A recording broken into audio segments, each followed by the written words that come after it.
家好，我係 CK，歡迎嚟到 YouTube Channel。今日會為大家介紹 ReZero 從零開始的異世界生活嘅評價影片。為大家介紹知識 Emilia 呢副牌組啦。首先呢度有個參考嘅 list 俾大家睇下嘅。首先我哋講下操作難度上面啦。我覺得佢嘅操作難度咧都偏高嘅，因為咧佢要令到自己前線角色休息啦，之後再進行激活。咁首先你呢個係一個 combo 技能嚟嘅，咁你要靠魔女啦或者聖域啦嚟休息啦，之後再靠 Emilia 自己激活翻。咁呢個咧就係睇個時機啦，你手上有咩牌啦，點樣控制呢個情況啦，咁點樣激活翻啲角色進行翻個攻擊啦，呢個就係佢嘅操作難嘅位置啦。因為始終有啲時候你未必抽到你想要嘅卡啦，或者少咗一邊，咁你應該點樣處理呢？呢個就係比較難操作嘅位置啦。因為有啲時候有時係休息咗嘅卡，但係你唔係嗰張 Emilia 或者休息咗嘅卡，唔係係得魔女嚟嘅，唔係6費 Emilia 或者唔係3費 Emilia 嘅情況下呢，咁樣呢，佢嗰個激活唔到啦，咁樣就會，所以呢，呢個就係睇情況啦，進行休息啦。咁有啲時候可能你得張 Emilia 可以激活，但係你冇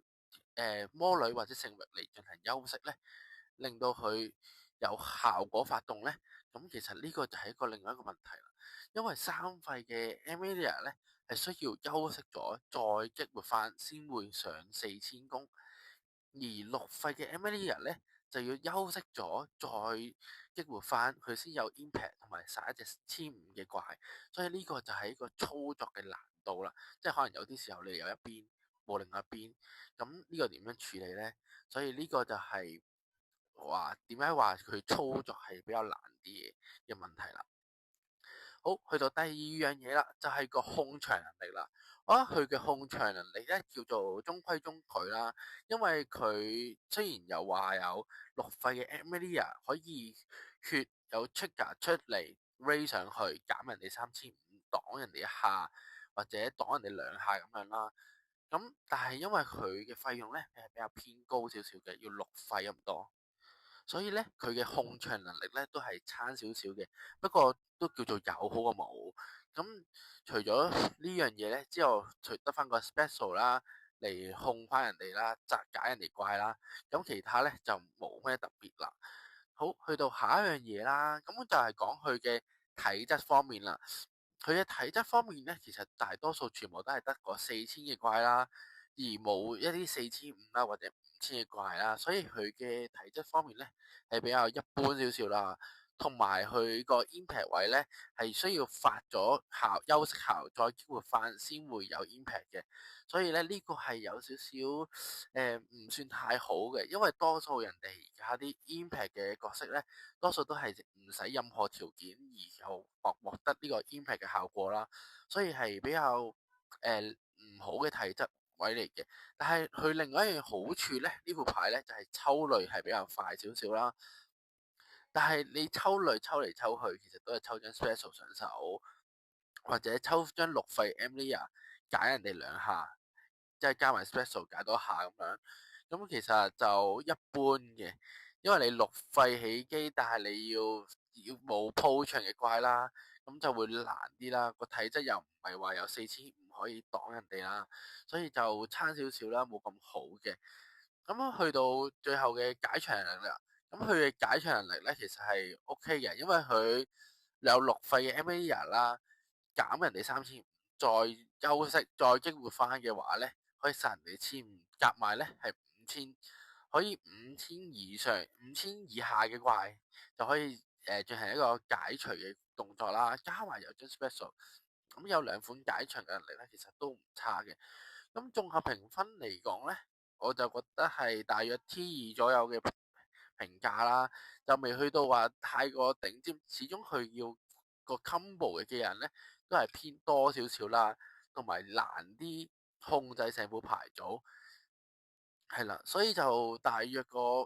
評分就係去到 T2嘅位置啦。未必有可能有啲玩家會研發到可能有更加好嘅打法啦，唔知可能到時個 Tier 又升咗，所以呢個咧就等大家咁多位玩家研發，睇下有冇得機會衝上 T1或者1.5呢個環境啦。為大家介紹紫色 Betty 呢副牌組。首先呢度有個參考嘅 list 俾大家睇下嘅。我哋講下操作難度先啦。以操作難度，我玩咗咁多局嚟講呢， Betty 嘅操作難度呢應該係成個系列入面最難嘅一副牌組嚟嘅。點解咁講呢？就因為佢要不停控制自己牌面嘅卡啦，而佢睇嘅牌呢，其實唔多嘅。你只能夠用自己手上嘅資源啦，放翻上去牌面上或者 deck 面上面啦，嚟進行一個效果，就 deck 面嗰度飛翻出嚟，進行一個突襲啦或者直出嘅狀態嘅。咁呢個係非常之難嘅。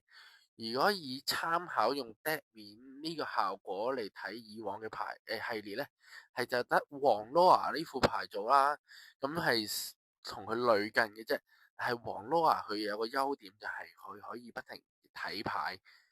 放翻上去，放嘅牌仲要多過 Betty 呢副牌組。Betty 呢副牌組永遠只能夠可能放一張，最多3張，因為有張二飛可以放晒3張上去，所以係比較難操作，再多少少嘅。加埋呢 Betty 呢個牌組呢，佢大多數嘅人呢，或者效果啦，都需要由牌面上面登場呢，先可以最大化個效果嘅。例如3費嘅 Betty 啦，佢喺牌面上面登場嗰時候，咁佢就可以進行一個突襲啦。咁佢牌面上面先可以推人哋落去後面，下一個回合唔可以推出嚟。但係如果你係普通正常咁突襲上去，威上去啦，咁呢下彎人哋都係可以推返上嚟嘅。所以呢個能力上呢會差距有啲好大嘅，所以呢個都係一個操作嘅位置嚟嘅。同埋呢有個 combo 嘅人啦，就係個4費嘅蔡宇昂啦，打嚟俾 AP。咁如果可以由牌面上面跳一隻4費嘅 Betty 出嚟進行突襲嘅話呢，咁嗰陣4費 Betty 呢進行一個牌面飛出嚟嘅效果嘅情況下呢，咁就可以令到4分啱啱打完攻擊完嘅蔡宇昂呢，就可以動直翻再打多下嘅。咁嗰一回合呢，用2張卡可以打3下嘅。所以係呢個係一個另外一個問題位啦，操作難度係好高嘅。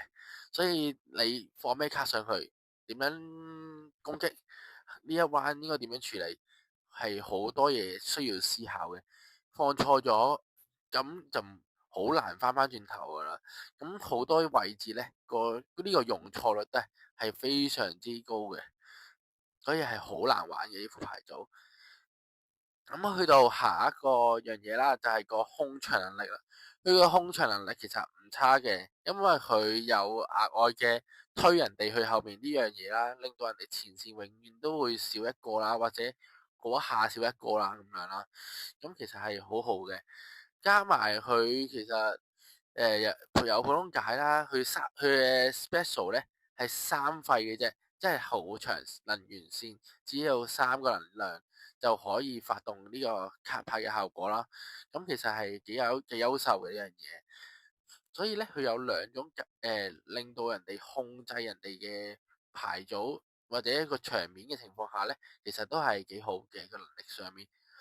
而去到另一樣嘢啦，就係個解場能力啦。咁佢個解場能力咧，我覺得係偏差少少嘅，因為佢最多係推人哋後面，但係人哋永遠都會留翻喺場上噶嘛，而唔係直接係令到人哋去除咗或者落咗墳區或者去除區咁樣。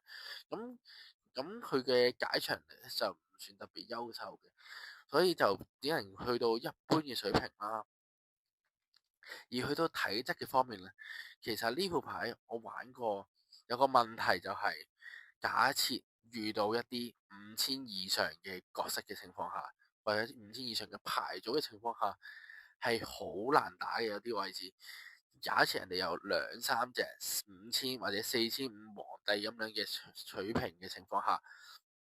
咁其實呢，你推到一隻皇帝落去，或者可能解到人哋一隻皇帝，但係人哋永遠有一下都係可以擋到你嘅，因為呢副牌組個問題就係最多得4000嘅啫，佢上唔到4500，冇任何加工嘅效果，上唔到5000，呢個係一個大嘅缺點位置嚟嘅。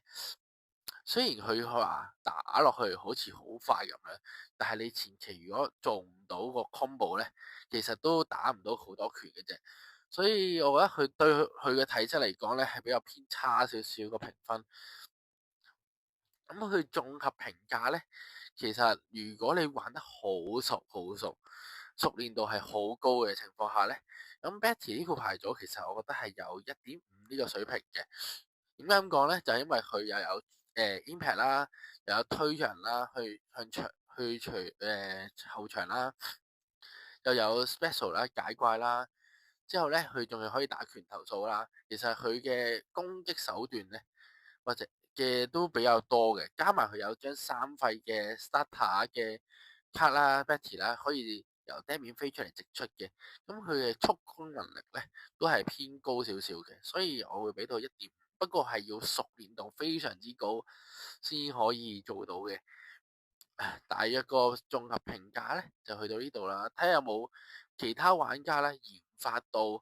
可能由 Betty 同 Emilia 進行一個混合啦。其實我覺得係有呢個諗法嘅，呢個就要睇大家咁多位玩家點樣研發呢個牌組啦，成個紫色嘅系列。為大家介紹藍色雷姆呢副牌組，首先呢度有個參考嘅 deck list 啦，可以俾大家睇下嘅。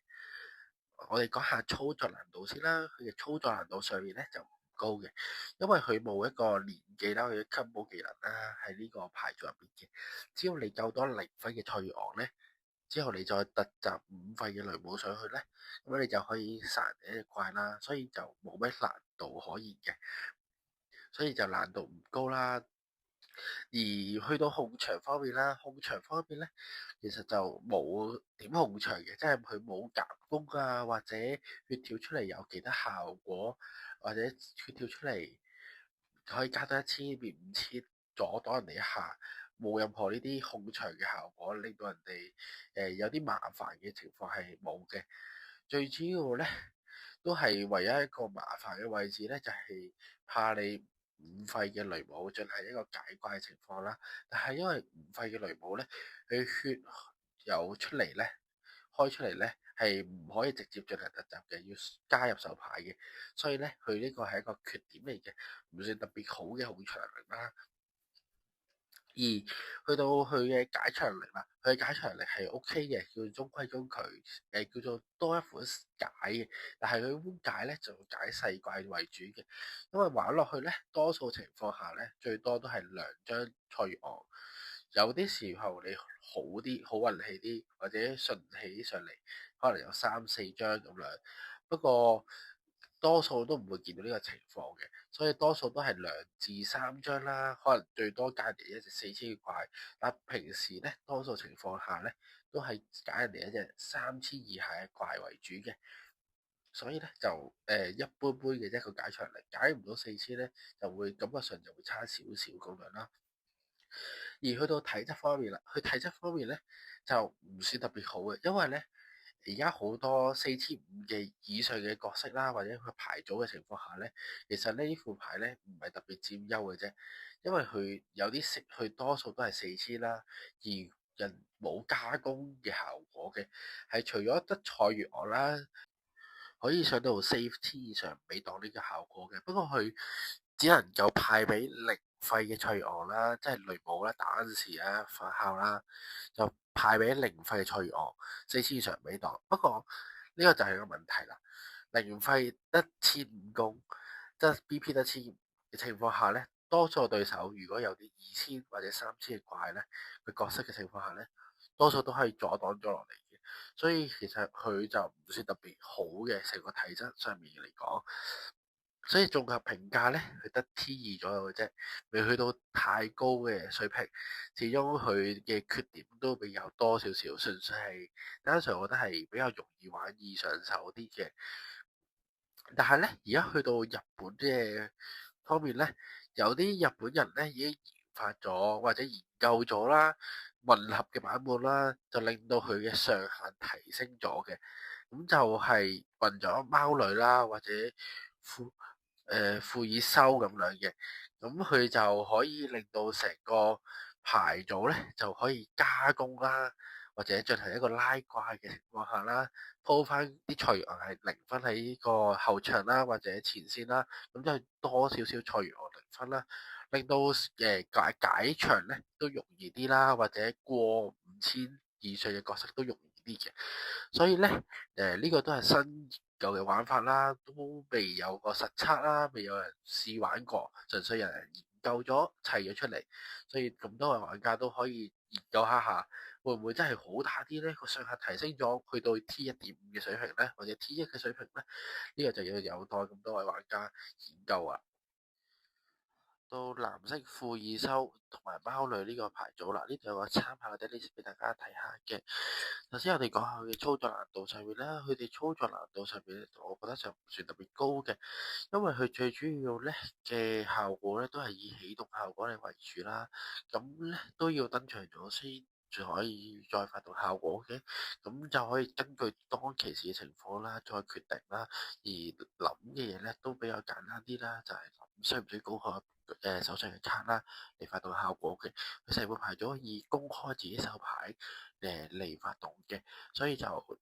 主要係圍繞住手牌上面啦，你有嘅牌啦嚟做決定嘅，所以操作難度咧就唔算特別高嘅。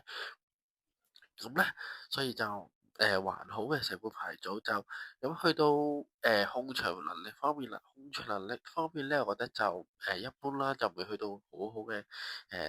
太突出嘅控場啦，純粹佢係主要係以鋪場為主啦。咁佢有利菲斯啦，就係貓女啦，公開手上嘅牌啦，根據手上嘅牌嘅 BP 數目啦，而喺場外拎翻一張卡。休息登場咁樣啦，咁鋪翻個場啦，就用1 AP 做咗2 AP 嘅事啦，同埋或者係用咗隻里卡多嗰張3費雙波啦，俾手牌俾1 AP，咁可以登場埋啦，令到一隻角色咧進行一個激活狀態啦，咁可以從而一開進行直接進行攻擊咁樣啦。咁佢最主要嘅鋪場咧嘅位置咧就喺呢度啦。咁去到解場能力方面，呢副牌咧解場嘅手段其實都比較多嘅，不過有冇位置落咧就因人而異啦，因為始終佢嘅卡咧都係比較逼㗎啦，成副牌組，咁睇下落唔落到啦，或者落幾多張啦。因為佢有張4費2分啦，可以解一啲4500以上嘅角色啦。仲有一啲咧，就係有一張角色就係威爾海姆啦，一個4費1 AP 嘅角色啦，俾多 AP 啦，可以解一啲4500以上嘅角色啦。咁仲有一個場地啦，都係一樣啦，休息退場啦，解除對手手牌公開嘅 BP 數目嘅卡啦。咁就有3款嘅解場嚟啦，加埋 special 咧有4款啦。其實佢嘅解場嘅手段啦，解對面角色嘅手段咧都比較多少少嘅。但係咧，你見到有個問題啦，你聽咗咁耐，全部都係咩4500以上嘅角色，所以佢要不停幫對手加攻啦，從而令到對手上到4500嘅攻擊力啦、BP 數值啦，先可以解除人哋啦，係啦。所以咧，佢嘅解場能力咧雖然係多，但係咧都要有啲限制喺度嘅。同埋咧，佢個庫爾修威爾海姆咧，佢就要解場嘅時候咧，登場嗰下先有得解嘅啫，仲要俾多 AP，即係基本上係2 AP 解第一隻怪，咁就比較偏向於唔算特別賺嘅，所以還好嘅。雖然佢解場能力就我覺得係偏向於高少少啦。咁就去到體質方面啦，體質方面咧，我覺得係唔差嘅，因為佢有自己加工嘅手段啦，咁就可以咧可以過到一啲5000 BP 嘅怪啦，但係咧原 BP 咧，即係冇原 BP 4500以上啦，或者5000以上嘅怪咧。感覺上咧就體質就唔算真係好好嘅，算一般啦。雖然佢有可以加工，不過只要佢自己 turn 嘅，即係對手 turn 嘅情況下咧，你唔可以靠佢原本有嘅體質咧嚟阻擋對手嘅，所以就係感覺上體質就去到一般啦，未去到特別好。但係佢有拉怪鋪場嘅情況下咧，咁基本上咧就算對手打埋嚟咧，可以交一啲細怪啦，或者我哋俗稱要交雞啦，咁就可以令阻擋人哋對手一波攻勢啦，咁其實都還好嘅，所以就唔算特別差。但係綜合評分嚟講咧，我就大約估佢 T1.5 尾至到 T2左右啦。始終因為佢個解場能力咧係有個特別嘅限制啦，需要加對手 VP 先可以做解場嘅，所以就比較有啲難度啦呢個位置。始終你加攻嘅手段咧可能最多都係2至3張啦，唔算特別多嘅情況下咧，咁就還好嘅，所以綜合評分咧大概都係1.5至2左右啦。而家咧就出日本嗰邊咧，就有啲人咧研究咗咧，就係混合嘅打法啦。喺雷姆嗰個系列嗰度都有嗰個牌組入面都有講到嘅，所以咧大家都可以研究下，咁咧可以特別嘅砌法啦，從而令到佢嘅 tier 上升翻，或者更加強勁啦成個牌組。為大家介紹黃色啦、雷姆同拉姆呢副牌組啦。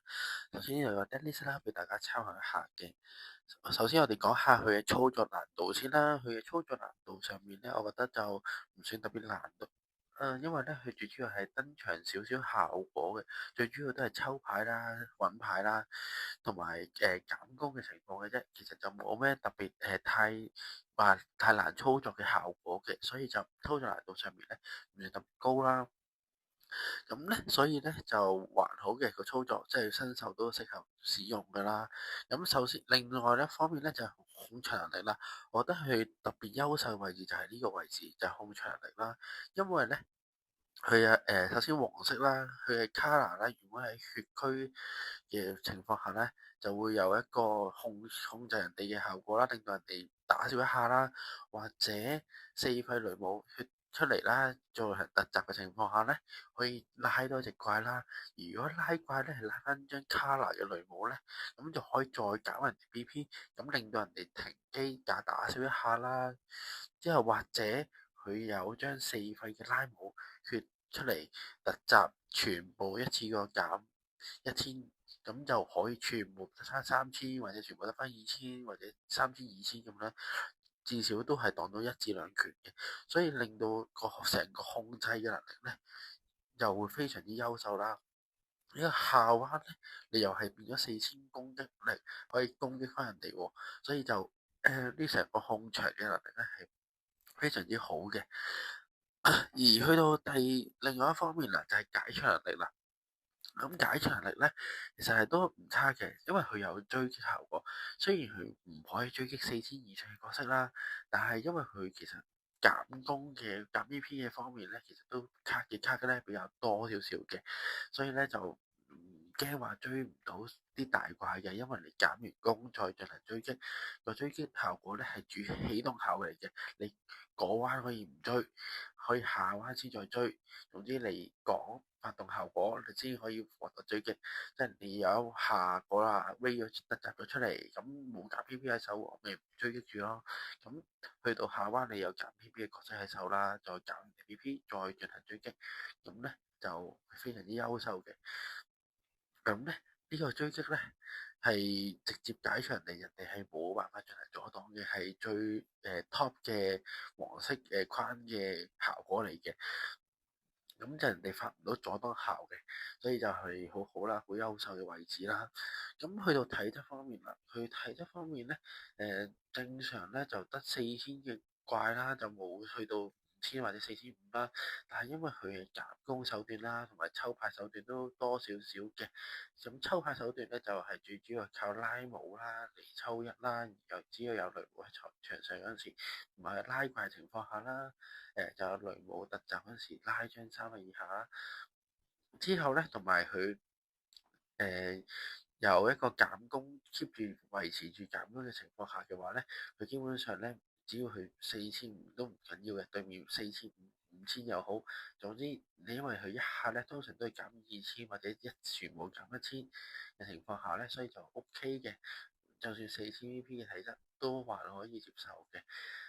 同埋佢嘅個進攻能手段咧都比較高嘅，因為佢兩款雷姆咧都可以咧獲得衝擊嘅。另外一款4分咧就係派一隻拉姆啦或者雷姆啦攞衝擊嘅，就係攞 EP 效果啦。所以其實咧佢係進攻手段咧都係非常之優秀嘅，防守又好優秀啦，之後進攻又好優秀啦。所以進行評價咧，其實我覺得